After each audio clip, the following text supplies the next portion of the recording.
Hello, everybody. Today we're talking about resumes and cover letters, and in other words, how to not live with your parents for the rest of your life.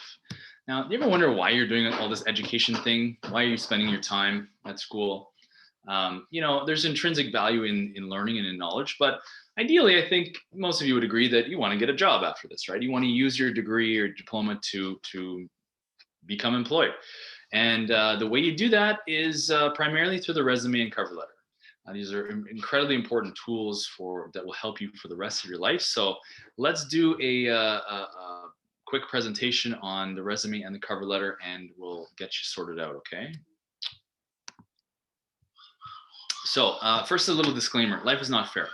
I have seen some terrible, terrible resumes in my time, and those have landed people jobs.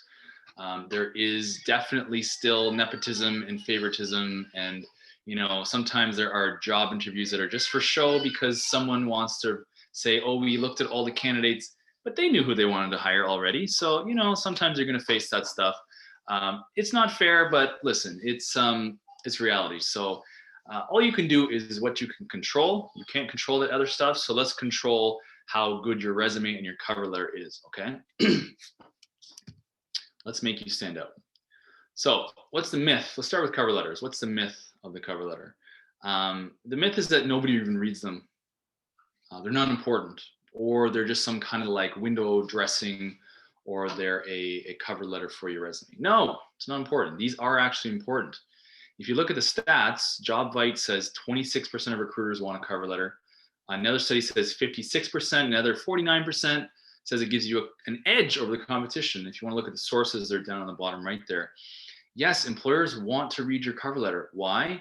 Because a resume is a certain type of document, it performs a certain function, but the cover letter is more of a conversation.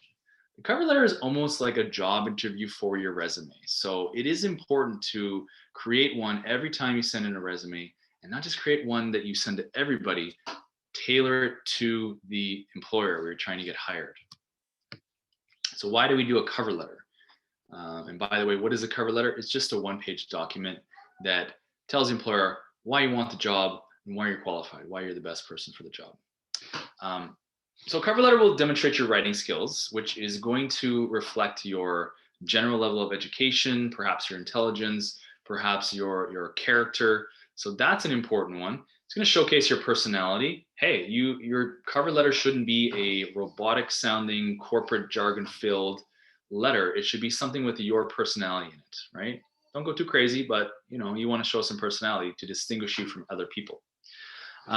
Your cover letter, as I said, should act as an interpreter for your resume, almost like it's a job interview for your resume. It's going to add something that your resume can't say in resume format. And it's going to set you apart. It will set you apart from sometimes thousands of people applying for the same job. If you apply for, say, a job with the Ontario government, they will tell you exactly how many people applied. And I've seen these. Sometimes it's in the hundreds and sometimes it's in the thousands. It's very, very competitive out there. So you want to stand out. Again, the cover letter is not just some crappy title page before your resume. It's your job interview on paper. It's telling someone, why should they even look at your resume? Because don't assume that someone will read your resume in full. That's definitely not the case. A lot of employers are skimming. They're looking at, hey, does it look nicely formatted? If it doesn't, if your resume doesn't look nice, you're gonna have a hard time having someone read it. That's the reality. People are human. But if your cover letter tells a good story, they'll say, hey, I think this person might be the right person for the job. Let's look at their resume. Great. You've just increased your chances of getting the job. How do you format a cover letter? Well, here's an excellent, excellent format for a cover letter. It matters, by the way. We want to do this in letter format because it is a letter. And we learned letter format in a previous class. So that's why we're learning it. It's a real world applicable piece of information, how to write letter format. So go back and look at your block letter format slides or the document I provided for that, the template, and apply it to this cover letter because that's what I'll ask you to do in the assignment. So you can see here, we have at the top, your name, maybe what are you good at? You're specializing in basket weaving, who knows? And then your contact info. Of course, you need contact info. Then we do the block letter format. So it's usually your own address. then it's the date, and then it's the company you're sending the letter to. Dear so-and-so, introduce yourself, give your qualifications, tell them why you want to work here. We'll get into this more in a second. And look, it's fine to brand your resume and cover letter in the same style. So if your cover letter looks like this on the right here, then yeah, your resume should probably look the same. You don't want to have wildly different formats. Use the same font, use the same font size, use the same kind of spacing and feel, right? Making it look good is almost as important as the content. And how do you address the person who's going to be hiring you? Usually it's going to be Mr. or Ms., right? Here we have Dear Catherine. That's not a good idea. You don't want to get so familiar with somebody. This is a professional document. You use Dear last name usually. Or if you don't know the person who's hiring, Dear Sir or Madam is fine. That's acceptable. Or just Dear Hiring Manager. That's totally fine as well. But try to find out who it is doing the hiring. Yeah, what else do we have here? So there are different formats and templates for a cover letter and a resume. And I'm not strict on one or the other. There are multiple formats, multiple templates you can get out there. As long as you're using something that makes sense, I'm happy. I'm not going to take off marks. So some people put the sender info on the right side in a sidebar. That's okay. Some put it in more of a traditional spot like block letter format. Again, it's really your call as long as it looks good and makes sense. And kind of matches your resume as well. There is another type of resume. It's a creative resume. You're going to see a lot of this out there in this day and age. I wouldn't recommend it unless you're in graphic design. If you want to showcase your graphic design skills, then yeah, you probably need a creative resume with graphics and pictures. But typically, you add a picture to a resume, you're automatically considered not a serious candidate. Employers don't expect to see that. So don't add pictures and graphics. It's just not standard. So what is a cover letter? How is it structured? Think of ABC. There's an abstract at the start, then the body, which is the bulk of your information, just like a letter, a normal letter. And then you close it off. All right, let's dive into those. How do we do that? So what about the abstract or the opening? The goal, and I mentioned this, I think, in previous classes about direct structure, your first line has to be strong. You should be capturing the attention of the reader. So if your first line of your cover letter is, Dear so-and-so, thank you so much for your time in reading this letter. No, skip that. That's fluff. Say something that is going to attract the reader's attention, like, a friend, your colleague so-and-so referred me, suggested I apply for this job because I have a degree in marketing, right? So if you have a referral, that's huge. That's going to set you apart from someone else. But the point I'm making is say something in your first line that is capturing the reader's attention. And the reader here being the person that will probably hire you. Okay. How to do the abstract? Refer to the job title that you're seeking out. Not just I want any job at your company. No, refer to the job title that's being hired for. And then outline your qualifications, the main things. Just summarize in the abstract part. Don't get into the weeds. Don't get into too many details, but summarize and stress how they can benefit from hiring you, right? What's the benefit to them, right? This is why we talked about the U view in previous classes. It's important to tell someone, the reader, what's in it for me, right? Because they're not going to hire you because you need a job. If you desperately need a job, you're typically a problem for an employer. That's what I've discovered. Now, you could probably tell someone how you found out about the position, maybe in the newspaper, maybe it's a friend's referral. But, sometimes you don't want to get too conversational, as if like, I was walking my dog down the street the other day and I was feeling down on my luck and I saw your want ad in the newspaper. No, you don't want to say something too conversational or corny. Get to the point. Here's a couple examples of a weak abstract and a strong abstract. So the weak one would be, I feel that my education and work experience closely parallel your needs and make me the right person for this job. There's some good stuff here. You are saying that you're educated and you have experience, and you're saying how it can help them with their needs. Great, that's the U view. But this is so generic. Obviously, if you're applying for this job, anyone who applies for this job, whatever job may be, should have the qualifications. They should have the interest. It's not like you're applying for a random job. You're saying, hey, I'm a good fit for this, hire me. But this one, the top one, it's so generic. Anybody could say that. It doesn't tell the employer anything about you that's special or unique. So let's get stronger. Here we say, as a graduate of Fanshawe College's business program, boom, you've told them what your academic background is. With a strong background in assessing and meeting customer needs, awesome. People love employees who are strong with dealing with customers. I am eager to put my experience to work for you as a financial advisor. Wonderful. So you said I'm eager. And by the way, employers love enthusiasm. They don't want to deal with someone who's morose and sitting quietly in their cubicle. They want someone who's active and engaged. And then put my experience to work. So yes, again, you have experience for you as a specific position, right? Financial advisor. They need to know this, not just that you want any job with their company. After the abstract, we move to, so we go A, B, C, right? Abstract, body is next. The goal of the body, which is the bulk of your cover letter, is to detail your past work experience. We're not doing the same format as a resume. So in 2008, I worked here. In 2009, I worked here. No, we're getting a bit more conversational. Write this as you would talk to somebody in a job interview. So how can you do that? Well, describe your two most recent or your most relevant jobs, and then start from from the past to the present. We want to talk about what's relevant. So if you're applying for a job as a dog groomer, don't talk about your experience working with children, right? There's no connection. There's no connection, probably, I would think. But if you worked with cats or you worked with farm animals, great. Now you have some experience dealing with animals, and that's relevant, right? Please be specific. Give specific examples. Like, I worked at this company and I earned them $100,000, and give some proof. If you're making a wild claim, you have to substantiate it, because someone might check up on you. They will call you references, maybe.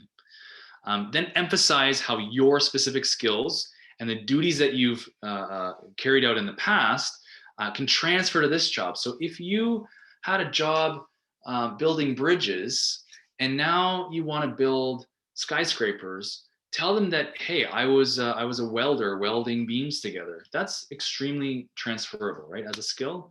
So that's exactly what we want to do in the cover letter, is say how your past experience in jobs or in volunteering will translate into your next job, which is the one you want here, right? And you might use bullet points. It's totally fine to use bullet points in the cover letter, but limit them, right? This is more of a conversation. So use your judgment on when it's applicable to use bullet points and when it's better to just use paragraphs. Less is more. So we probably, hopefully, all know that when you submit your resume to an employer, especially the bigger companies, they might have a computer that are picking out keywords, right? Or let's say you put your resume on a job site like Indeed or Monster. Well, they have algorithms that will look for keywords, right? So an employer is looking for someone with good marketing skills. You better put marketing on your resume, right? Or, communication skills, teamwork, leadership. Yes, these are fine. They're maybe a bit generic. Get as specific as you can, right? Without going into the weeds where the algorithms won't even pick this up. But use the common terms, right? So if it's sales, use sales. If it's welding, use welding. But then be specific. So don't just say that I'm a great communicator. Tell them why. Give them an example of how you resolved a problem for two parties. You mediated a solution using your communication skills, right? Be specific, substantiate it. Otherwise, you're gonna get lost in the generic pile of looking like everybody else that's trying to get this job. Remember this: no one's gonna say I'm not good at something, right? No one's gonna say I'm a bad leader, I have poor communication skills, I'm terrible in a team. No, they're not gonna say that. So if you say the opposite, I'm a great team member, it's not very strong. Make it specific. Give me an example of how you worked well on a team in the past, whether it's paid jobs or maybe you were on a sports team. You can certainly use your volunteer experience or your work at school to sort of support your your claims. Talking about being specific, here's some real life examples. So these were flyers from the 2018 London mayor's race. And we see here, all right, now the first one here, get things done together. Okay, very generic. Londoners are hungry for its leaders to work together to move from talk to results. Yeah, sounds good, but what the hell does that mean? Getting things done through collaborative leadership has defined my past 37 years and will be my top priority as mayor. Okay, the 37 years part is actually pretty good because now you're being specific about your experience. But what does it mean, leadership experience? Were you the mayor for 37 years? Were you in an executive office? Who knows? It's not specific. This is very vague. Look on the right side, economy. Together, we can foster a business-friendly city and showcase our assets to the world. Of course, we want our city to be business-friendly. All politicians do. They want to attract business so they get more tax dollars so they can spend more money, right? Makes sense. By utilizing our strengths and supporting small businesses, we can uncover our niche and boost local initiatives. Okay, no one's going to disagree with any of that. No one, not even the opponent. But this person, whoever it is not telling us anything. It's not very specific. Below, I will aim to attract 5 billion of new investment in London over our 4-year term. Getting better. Now we're putting a price tag on it. This person is saying that they have a concrete goal of 5 billion.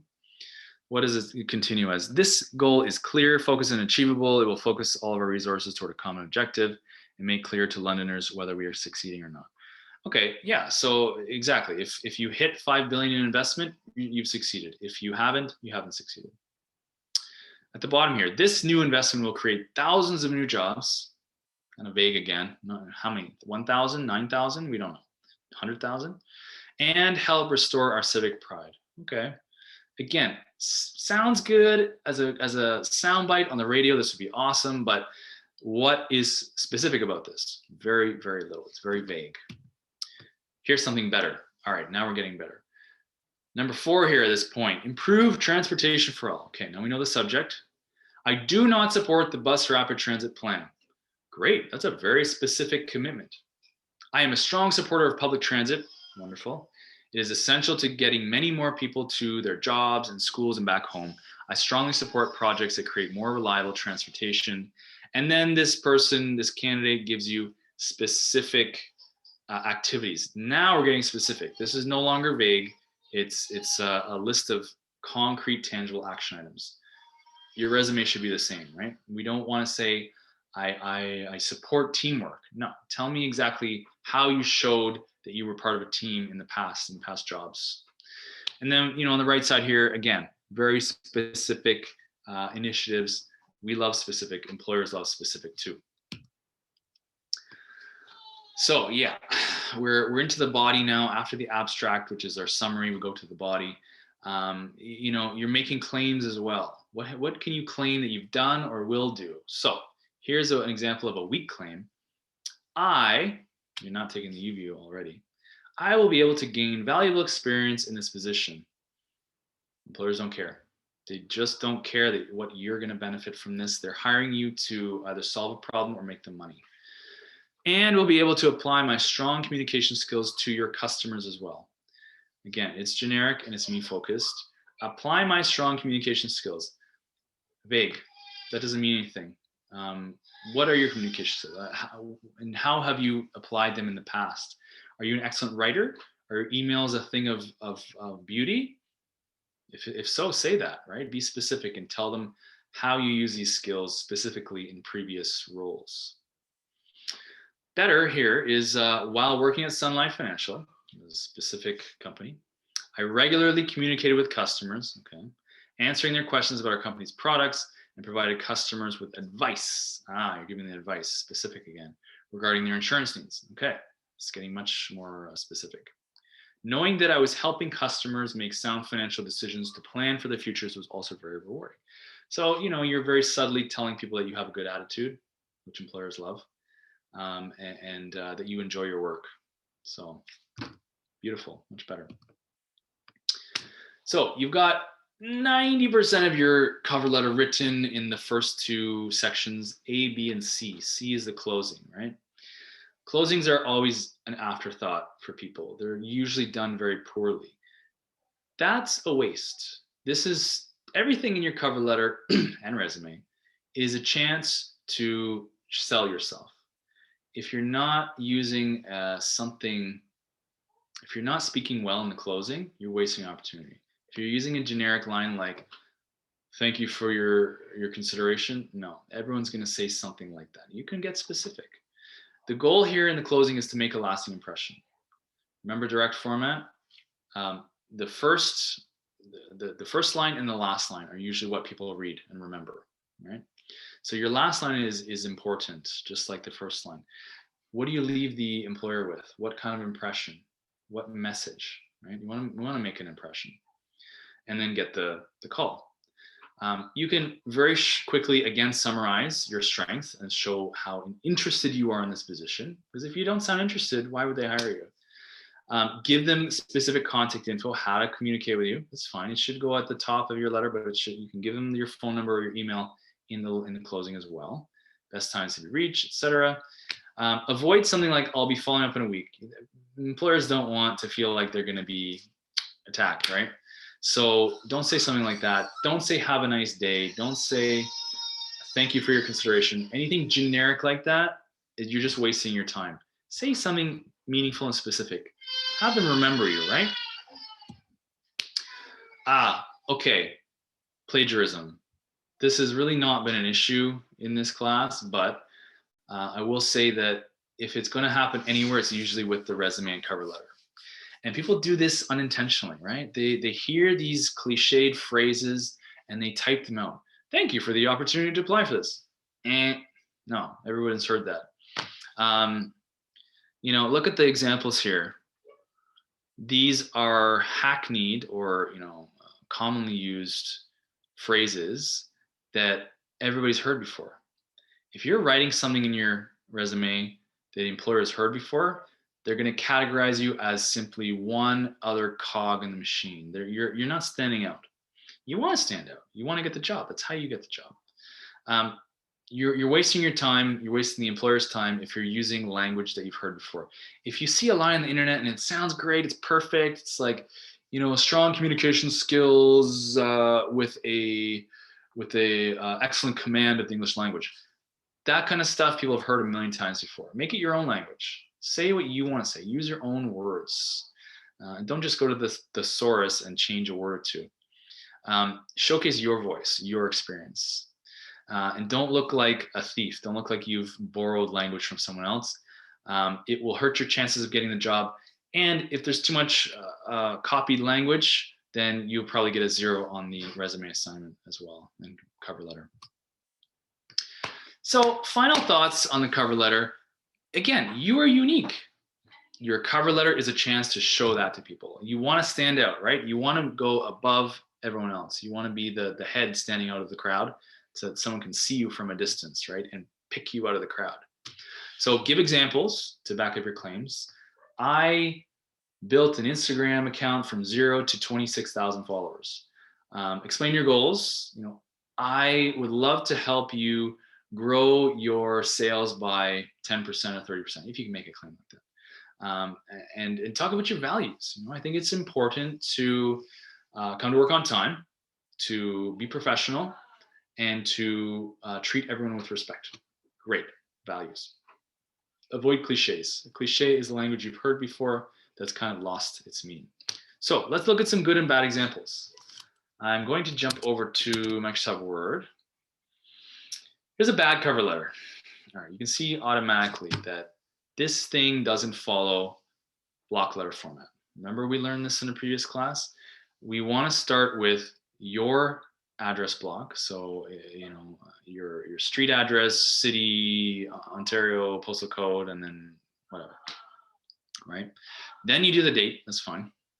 And then you want to do the address of the person you're sending it to. So this is just Ontario Power Generation. There's no address. Attention, that's fine. Attention is fine. Here we go. Please accept this resume as application for full-time experience or training positions that are available within your plan. This is exactly what I'm telling you not to do. This is vague. It doesn't reference any specific job that people are hiring for. You're saying you're going to take anything full-time experience or training positions at your plant. Well, what do you want to be? That you want to be the custodian, or do you want to be the head engineer? We don't know from this letter. I currently work in the sheet metal trade, but I'm looking to take my career in a different direction. Again, that's vague. What do you do with sheet metal? What do you do? How long? Where do you work? And I'm looking to take my career in a different direction. Nobody cares but you. Take the you view, flip it around, and tell the employer why it matters to them. I'm a clear thinker, I hope so, who is accustomed to working with numbers and measurements in a quick-paced working environment. Again, no examples here. You're just saying things that could apply to anybody. Along with a strong set of oral and written communication skills and a willingness to learn and succeed, I believe I would be an asset to your company. Everyone sending a resume or a cover letter thinks that they would be an asset to the company. The employer is going to see all of this, and you here in this letter have given them nothing to make a decision about you on. I'm available for an interview at your convenience. Cliched language, hackneyed phrase. Don't say that. Of course, hey, you're going to make time for an interview if they call you, obviously. Please contact me at this number, that's fine, or email, that's fine. I look forward to hearing from you. Of course you do. You need a job. You need a job, man. But don't say that.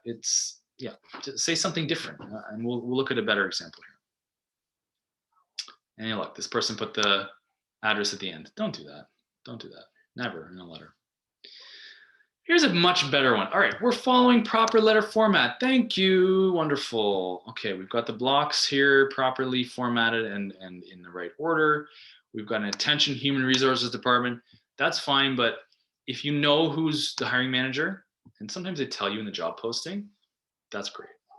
Or maybe you want to call the company and say, hey, who's hiring for this job? Who's going to be interviewing me? Doesn't mean reply. A lot of people think it does because of emails. It means regarding.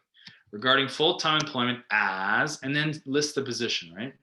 Do you want to be the millwright or the mechanic? What do you want to be, right? What are you looking for? Because some companies are hiring for 12 positions at a time, 100 positions at a time. Please accept the following resume and cover letter as application for full-time experience or training positions that are available within your plant. Again, that's not very specific. I have over 12 years of experience in manufacturing environment and know that my attention to detail and commitment to quality will benefit your company. That's not bad. All right, now you're talking about the length of time you've been in the industry, your attention to detail, soft skill. By the way, what's a soft skill and what's a hard skill? Those are important. A soft skill is something you can't really put your finger on. It's not something you get a training for. Hard skills are, I'm a certified accountant. I have my ticket in welding. I'm trained in the use of Pro Tools. Those are hard skills. You know, I'm familiar with the JavaScript language of coding. Those are hard skills. Soft skills are things that are less tangible. So communications, teamwork, organization, being on time, being courteous, right? Those are all the softer skills, right? And they're both important. And then it continues. This person's giving us very, very good specifics. Where did you work? What did you do? What were your which equipment did you use? What were your accomplishments? Brilliant, wonderful, lovely. So that's the body, and then we kind of wrap it up here at the end. I'm a clear thinker. All right. I'm available for an interview at your convenience. You can cut that. Contact me at this number. Fine. Thank you for this opportunity, man. Okay, so it needs some work still. You haven't left the employer with any real strong reason to consider you. You can take this whole last paragraph, probably shorten it, and add something. You know, you can certainly summarize what you just said in the letter in a sentence or two, but add something that really makes them feel like, wow, this person's amazing, right? And then you have your goodbye salutation and then your name, right? And usually you're going to sign this letter with a pen, like a real signature, because this will be printed, right? You're going to send this in. Well, you might send it as a PDF, but you should still either digitally sign it or print it, sign it, scan it, send it in as a PDF. Okay, so I hope that's all clear. I will share these good and bad examples with you on FOL. So take a look. I think, is there anything else? No. Okay, we'll do the resumes in another video. give me an email if you have any questions about this stuff. I think it should be clear. Look, cover letter is super important in the real world. So we're going to make sure that it's done very well in this assignment as well, which you can go to FOL and check out now if you like. Okay. Thanks, and we'll see you in the next video.